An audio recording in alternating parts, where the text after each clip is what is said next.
দেখুন, আপনি এবং আমি কখনোই প্রলুব্ধ হওয়া থেকে বাঁচতে পারবো না। হারাম সবসময় আমাদের সামনে আসবে, আর এটা সবসময় আমাদেরকে আহ্বান করবে। আর শাইতানু ইয়াইদুকুমুল ফাকর, শয়তান তোমাদেরকে দেউলিয়াতের প্রতিশ্রুতি দিবে। অন্য কথায়, যখন আপনি হালাল পথে চলবেন, শয়তান আপনাকে প্রতিশ্রুতি দিবে তুমি সুযোগ হারিয়ে ফেলছো, তুমি বঞ্চিত হচ্ছ, সবাই কত মজা করছে, তুমি অনেক মজা করতে পারতে, তুমি আরো অর্থ উপার্জন করতে পারতে, তুমি আরো ইন্দ্রিয় সুখ উপভোগ করতে পারতে। সেই সব সময় আপনার কাছে বিজ্ঞাপন দিতে থাকবে বিকল্প পণ্যের, বিকল্প পন্থার, নিজের কামনাকে চরিতার্থ করার। কিছু যায় আসে না যে কতটুকু কোরআন মুখস্থ করেছেন, কিছুই যায় আসে না যে কি পরিমাণ তাহাজ্জুদ আপনি পড়েছেন, এগুলো কোনোটাতেই আসে যায় না। শয়তান থামবে না। দিন শেষে আপনি তো একজন মানুষই, দিন শেষে কামনা বাসনাগুলো আপনার মাঝে থাকবে, আর শয়তান থামবে না, সে আপনার পেছনে লেগেই থাকবে। শয়তানের একটা কৌশল আল্লাহ বর্ণনা করেছেন। তার মনস্তাত্ত্বিক কৌশলটি হলো যায়্যানা লাহুমুশ শাইতানু আমালাহুম। শয়তান তাদের কাজগুলোকে তাদের কাছে আকর্ষণীয় করে দেয়।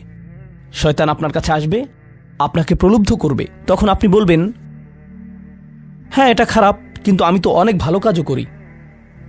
হ্যাঁ আমি এলোমেলো কাজ করছি, কিন্তু আমি তো নামাজও পড়ছি, আর আমি তো কাফেরও না, তো সমস্যার কিছু নেই। আর এইবার করেই আমি থেমে যাব, এমন না যে আমি এটা করতেই থাকবো, শুধু একবারই করব। এভাবে নিজেকে সব ধরনের যুক্তি দিতে থাকেন, নিজে নিজে এটাকে বৈধতা দিতে থাকেন। আপনার চিন্তায় এটা এখন আর অতটা খারাপ না। আর তারপর যখন এমন মানুষ চারপাশে থাকেন যাদেরকে বলেন যে এটা তো খারাপ, আর তারপর যখন এমন মানুষের চারপাশে থাকেন যাদেরকে বলেন যে এটা তো খারাপ, তারাও আপনাকে বলে, না ভাই কাম অন, এটা অতটা খারাপ না, থামো তো, এরকম কথা বলো না, না আল্লাহ ওইরকম না, আল্লাহ তোমাকে শাস্তি দিবেন না, কেন এরকম হতাশাজনক কথা বলছো, তুমি অতিরিক্ত চিন্তা করো। আপনি তা শুনেন, আর এটা আপনাকে প্রভাবিত করতে শুরু করে। কিন্তু যখন কাজটা করে ফেলেছেন, যেটাই করেছেন, হতে পারে এটা অ্যালকোহল অথবা অন্য কোনো মাদক, এটা কারোর সাথে সম্পর্ক হতে পারে, সেটা যাই হোক, যখন নিজেকে বলেন যে এটাই শেষবার, কিন্তু এটাই শেষ তো না।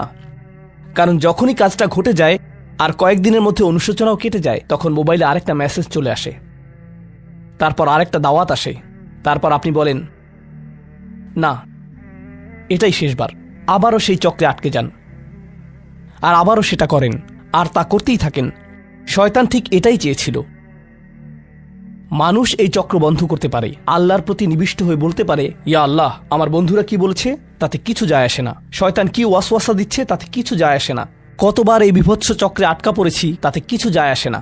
আমি ফিরে আসলাম, আমি ফিরে আসলাম, আমি ফিরে আসলাম 2 দিন অনুতপ্ত থেকে আবারও পাপে লিপ্ত হওয়া থেকে। আমি ফিরে আসলাম আপনার কাছে ক্ষমা চাওয়ার পর আবারও পাপ করা থেকে। ওয়ালাম ইউসিরু আলা মা ফাআলু ওয়া হুম ইয়ালামুন। তারা পাপ কাজগুলো বারবার করে না, আর তারা জানে যে তারা কি করছে। আমি সেই লোকদের অন্তর্ভুক্ত হব না। ওয়ালাইসাতিত তাওবাতু লিল্লাযিনা ইয়ামালুনা আস-সাইয়্যাত। তওবা, অনুশোচনা তাদের জন্য কাজ করে না যারা পাপ করতেই থাকে। এমনকি তওবা করার পরেও এটা সেই মানুষদের জন্য না যারা এই চক্রে আটকে যায়। এটা তাদের জন্য যারা বলে, ইয়া আল্লাহ, আমি জাহান্নামে যেতে চাই না, আমি জাহান্নামের যোগ্য অনেক কাজ করেছি, কিন্তু এখন আমি থেমে যাচ্ছি। আর এটাই চূড়ান্ত।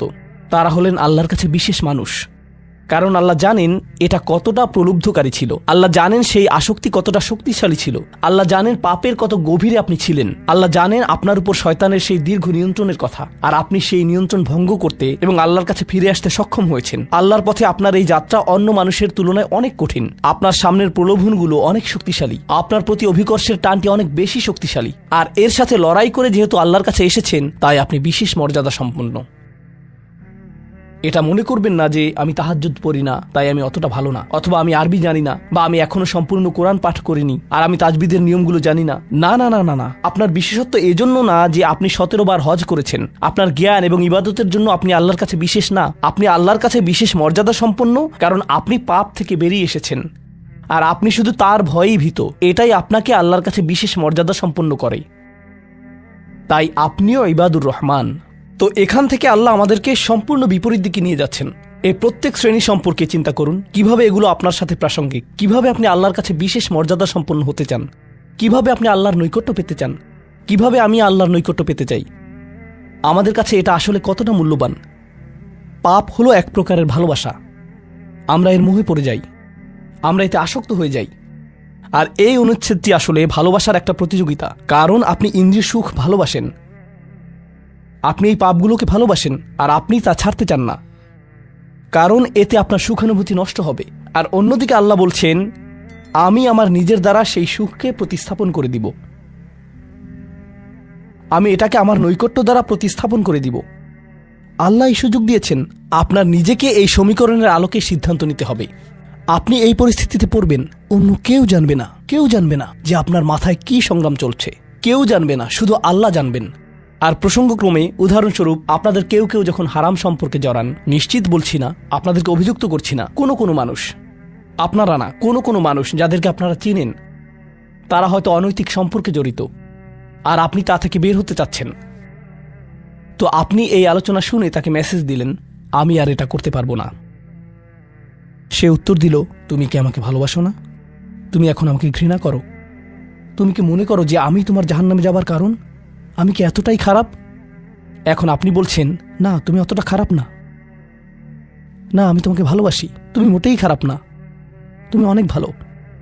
ঠিক আছে, যদি আমার সাথে সম্পর্ক সমাপ্ত করতে চাও, আজকে রাতে আমার সাথে দেখা করো, আর আমার মুখের সামনে এটা শেষ করো। না, এটা আমি করতে পারবো না।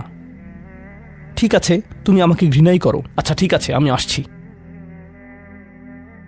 এটা আবার শুরু হয়ে গেল। আর এরপর আপনি আবারও তওবা করতে চান। দেখতে পাচ্ছেন, এটা শুধুমাত্র আপনি না, আপনি হয়তো আবেগগতভাবে কোনো কিছুতে জড়িয়ে যেতে পারেন, আর এখন আপনি আবেগগতভাবে ব্ল্যাকমেলের শিকার হচ্ছেন। এর দ্বারা আপনি খারাপ বোধ করবেন।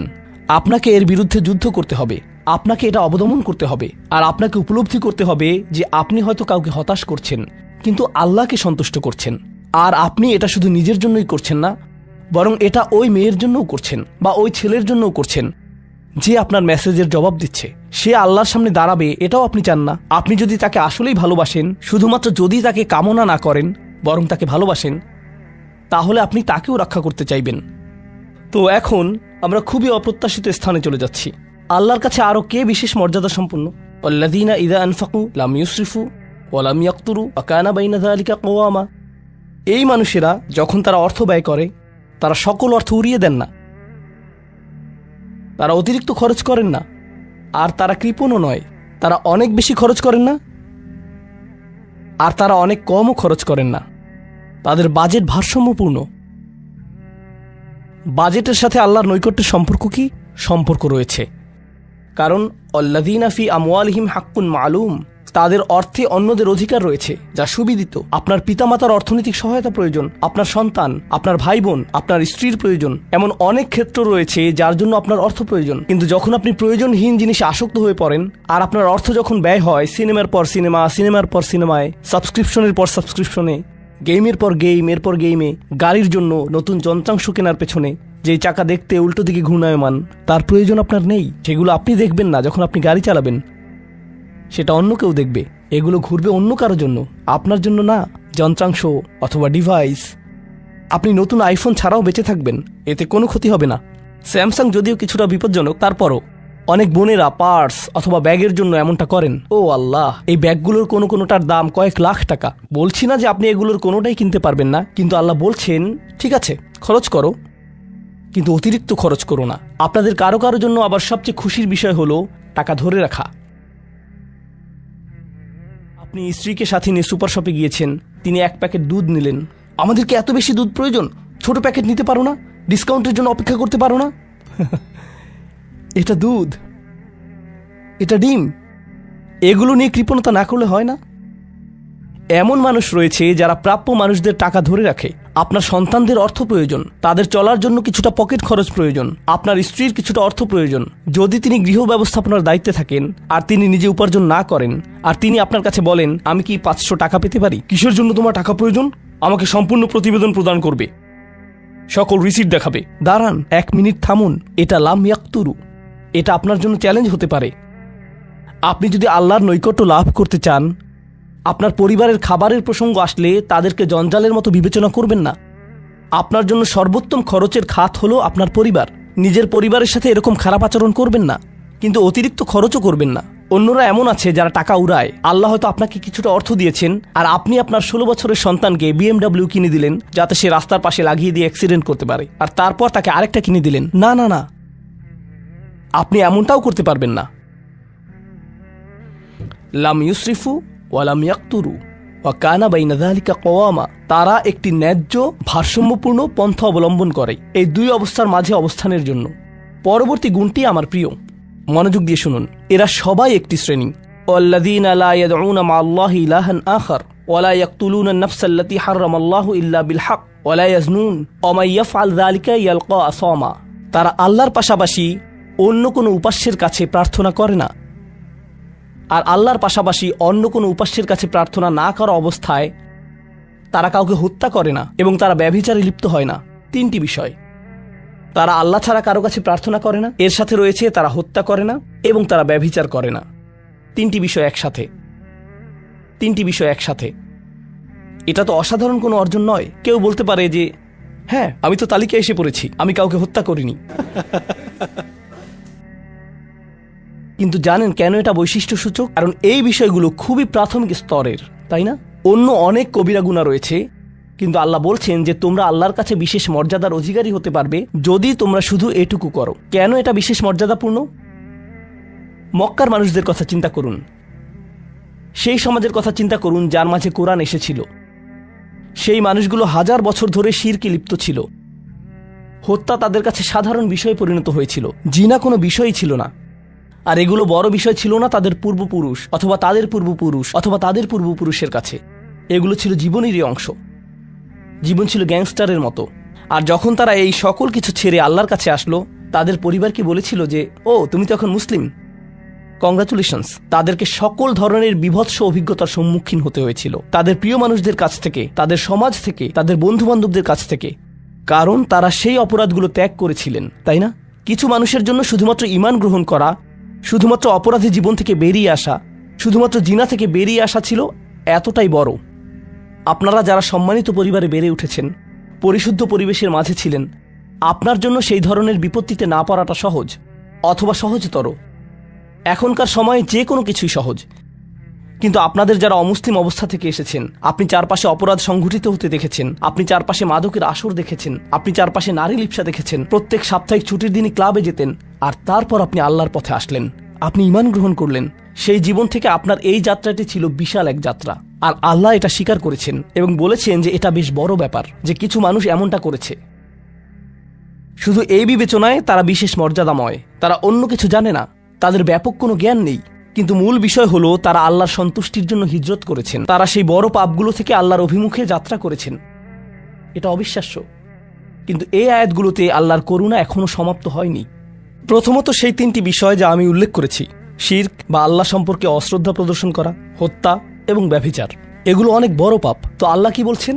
ইউদাআফ লাহুল আযাবু ইয়াউমাল কিয়ামা ওয়া ইয়াখলুদ ফীহি মুহানা। এমন মানুষের জন্য শাস্তি দ্বিগুণ করা হবে আর তারা সেখানে থাকবে অপমানিত অবস্থায়। এই পাপগুলো আল্লাহর কাছে ছোট বিষয় না, বিশেষত তিনটা পাপ একসাথে। কিন্তু প্রসঙ্গক্রমে সবচেয়ে খারাপ অপরাধ শিরক। সবচেয়ে খারাপ অপরাধের মধ্যে দ্বিতীয়টি হলো যখন আপনি একজন ব্যক্তিকে হত্যা করেন। এটা কাকে হত্যা করার সমতুল্য? গোটা মানবজাতিকে। এটা হলো দ্বিতীয় বৃহত্তম অপরাধ। আর তারপর তৃতীয় বৃহত্তম অপরাধ কোনটি? জিনা। এই তিনটি একসাথে এসেছে একটি আয়াতে। সেজন্য আল্লাহ বলছেন যে এই ব্যক্তিটি বিশেষ ধরনের শাস্তি পাবে, আর সে এই শাস্তিতে রয়ে যাবে অপমানিত অবস্থায়। কিন্তু এমনকি খারাপের ভিতর সবচেয়ে খারাপ, এরপর সবচেয়ে খারাপ ব্যক্তিটি, এই ব্যক্তিটি এজন্য সবচেয়ে খারাপ না যে সে একটি জিনিস করছে, বরং সে সবচেয়ে খারাপ কারণ সে তিনটি জিনিসই করেছে। এটা জাহান্নামের হ্যাট্রিক অর্জনের মতো। আর সম্পর্কে আল্লাহ কি বলছেন? তিনি বলছেন ইল্লা মান তাবা ওয়া আমানা ওয়া আমিলা আমালান সলিহা। অর্থাৎ যে অনুতপ্ত হয়েছে, ঈমানের পথে ফিরে এসেছে এবং তখন থেকে ভালো কাজ শুরু করেছে, তার জন্য নিয়মের ব্যতিক্রম হবে। এটা উপলব্ধি করাটা গুরুত্বপূর্ণ। আল্লাহ বর্ণনা করছেন নিকৃষ্টের মধ্যে নিকৃষ্ট, আর চেয়েও নিকৃষ্ট। আর তারপর বলেছেন এমনকি সেই ব্যক্তির ক্ষেত্রেও যদি সে আমার কাছে ফিরে আসে, আমি তাকে শাস্তিতে নিক্ষেপ করব না। কিন্তু এতটুকু যথেষ্ট না। আমরা কথা বলছি ইবাদ আর রহমানের ব্যাপারে, যিনি অবিশ্বাস্য রকমের করুণাময় সত্তা। তো তিনি তাদেরকে শুধুমাত্র জাহান্নাম থেকে রক্ষা করেই ক্ষান্ত হবেন না, তিনি আরও কি করবেন? ফাউলাইকা ইউবাদদিলুল্লাহু সাইয়্যাতিহিম হাসানাত। সেই মানুষগুলোর মহাপাপগুলোকে প্রতিস্থাপিত করবেন। আর আমি আপনাদেরকে মনে করিয়ে দিচ্ছি সেই পাপগুলো কি? শিরক। ইন্নাশ শিরকা লাযুলমুন আযীম। হত্যা, কাআন্নামা কাতালান নাসা জামিআ, সে যেন গোটা মানবজাতিকে হত্যা করলো। এবং জিনা, ব্যভিচার, সবচেয়ে বড় পাপ এগুলো। আল্লাহ বলছেন যে পাহাড় সমান তাদের এই সমগ্র পাপ কাজগুলোকে আমি প্রতিস্থাপন করে দিব ভালো কাজ দিয়ে। কিন্তু তারা এখনো কোনো ভালো কাজ করেনি, তারা এখনো নামাজ পড়েনি, তারা এখনো ইবাদত করেনি, তারা এখনো হজ করেনি, তারা এখনো দান করেনি। তারা মূলত যা করেছে তা হলো অনুতপ্ত হয়েছে। আর এখন থেকে তারা ভালো কাজ করবে, আল্লাহর জন্য এতটুকুই যথেষ্ট। তাদের পাহাড় সম পাপগুলো নিবেন, যা তাদেরকে চিরকাল জাহান্নামে নিক্ষেপ করতে অপমানিত অবস্থায়, আর তিনি এই পাহাড় সম পাপগুলোকে নিয়ে পাহাড় সম ভালো কাজে পরিবর্তিত করে দিবেন। এটাই আল্লাহ করবেন তাওবাকারীদের জন্য। আপনিও বিশেষ মর্যাদার অধিকারী হবেন। শুধু তাওবা করুন।